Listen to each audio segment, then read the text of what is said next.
మణి మణి వస్తున్నానమ్మా.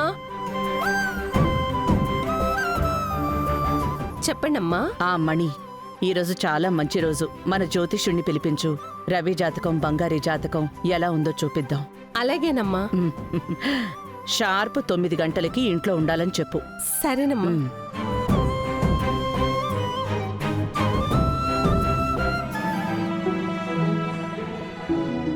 రండి పంతులు గారు. నమస్కారం అమ్మా. కూర్చోండి. అమ్మగారు ఉన్నారా? అమ్మ పైన ఉన్నారు, మీరు కూర్చోండి. మంచిది. నేను వెళ్ళి పిలుచుకొస్తాను. సరే అమ్మా.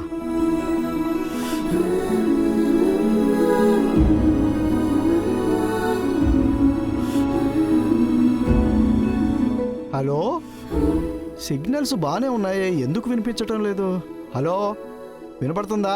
ఒక ముఖ్యమైన చోటికి జాతకం చూడడానికి వచ్చాను. పని అయ్యాక నేనే మీకు కాల్ చేస్తాను. ఓకే.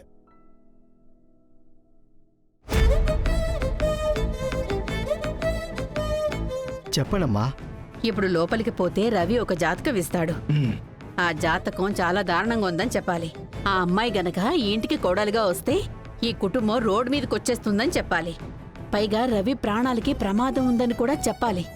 ఇదిగోండి. కాదమ్మా, వృత్తికి పోయి. తీసుకోండి, ముందు మీరు తీసుకోండి చెప్తాను. ఇప్పుడు వృత్తికి ఏ ఇబ్బంది లేదు కదా. అలాగేనమ్మా, మీరు చెప్పినట్టే నేను చేస్తానమ్మా. ఖచ్చితంగా నేను చెప్పిందే చెప్పాలి. సరే అమ్మా.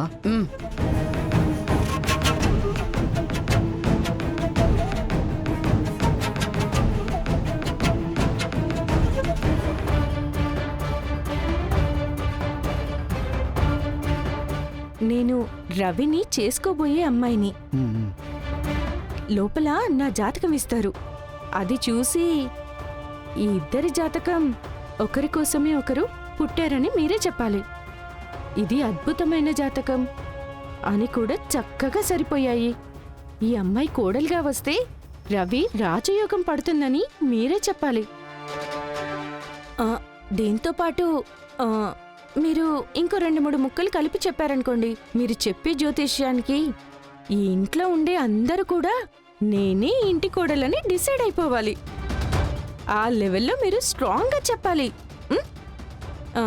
తీసుకోండి, తీసుకోండి మీరు. అందుకే ఈ డబ్బులు. చెప్తానమ్మా, చెప్తాను.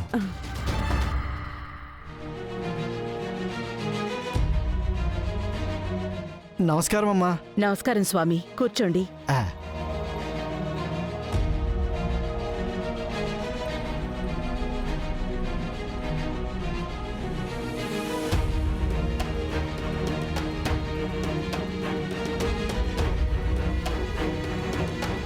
అయ్యా, అయ్యా, పేరు సంయుక్త. నేను పెళ్లి చేసుకోబోయే అమ్మాయి. తన జాతకం చూసి ఒకసారి చెప్పండి. అలాగే బాబు. ఓం శక్తి. ఏవే, నువ్వు నా కూతురికి పోటీ వస్తావా? ఈ జ్యోతిష్యుడు నీ జాతకం గురించి చెప్పే మాటలకి పెట్టబేడ సర్దుకొని నువ్వు మళ్ళీ లండన్కే వెళ్ళిపోవాల్సి వస్తుంది. చూడవే. పంతులు గారు, ఈ జాతకం కూడా చూడండి. ఇది నా కూతురి జాతకం. చూడండి.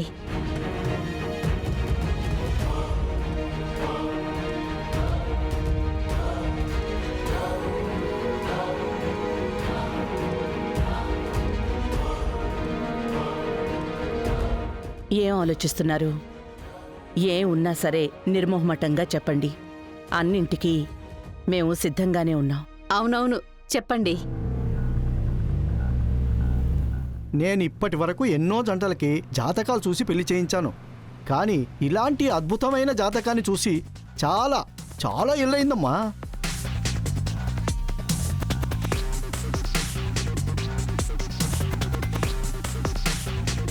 అరే, అబ్బాయి శివుడైతే అమ్మాయి శక్తి. అబ్బాయికి సరిగ్గా సరిపడే అమ్మాయి.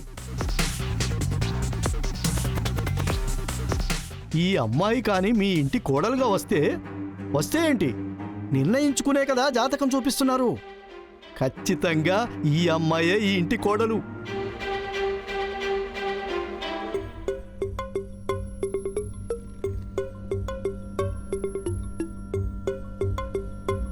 ఈ అమ్మాయి ఈ ఇంటికి వచ్చే వేళ ఈ ఇంట్లో సకల ఐశ్వర్యాలు తులతూగుతాయి.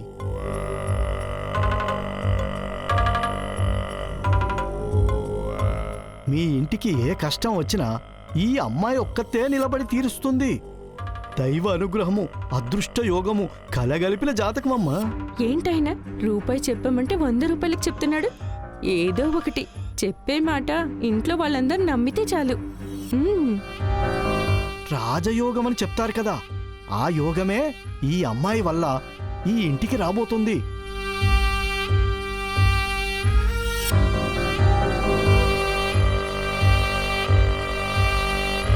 ఈ అమ్మాయిని పెళ్లి చేసుకోబోయే మీ మనవడు రవిబాబు పెళ్లి తర్వాత రాజులాగా జీవితం గడుపుతారు.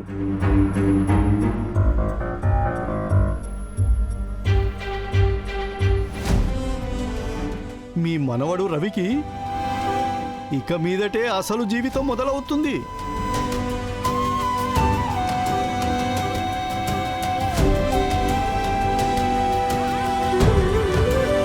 ఈ ఇంటికి కల తెచ్చే మహాలక్ష్మిలా ఉంటుంది అమ్మాయి.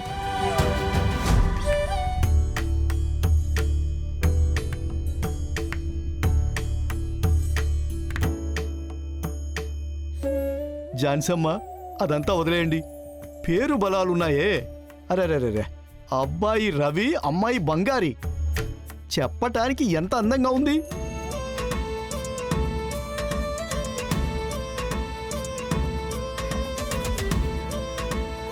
పంతులు గారు, ఎవరి జాతకం చూడమంటే మీరు ఎవరి జాతకం చూస్తున్నారు?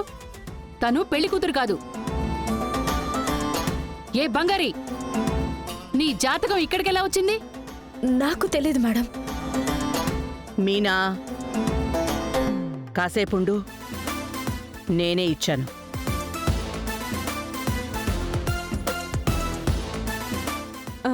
నా జాతకం రవి ఇచ్చాడు కదా, అది చూడలేదా? నాది కదా చూడాలి. అలాగా, అది చూద్దాం. నా కూతురుతోనే రవికి పెళ్లి చేయాలని అనుకున్నాము. నా కూతురు జాతకం ముందు చూడండి మీరు. వాళ్ళ సరదా ఎందుకు కాదనాలి? అలాగే ఒకసారి చూడండి. అలాగేనమ్మా.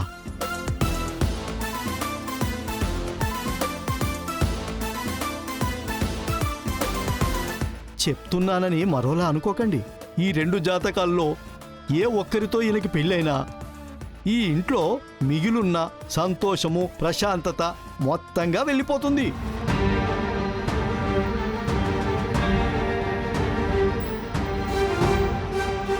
అది ఈ కుటుంబానికి ఆపద, అబ్బాయికే ఆపద. అది మాత్రమే కాదు, చేసుకోబోయే ఈ 2 అమ్మాయిలకి ప్రమాదం. నిప్పు అని తెలిసినప్పుడు పట్టుకోవాలని చూడకండి. జీవితాంతం బాధపడాల్సి ఉంటుంది. ఈ ఆలోచన ఇక్కడితో మానుకోండి. అదే అందరికీ మంచిది.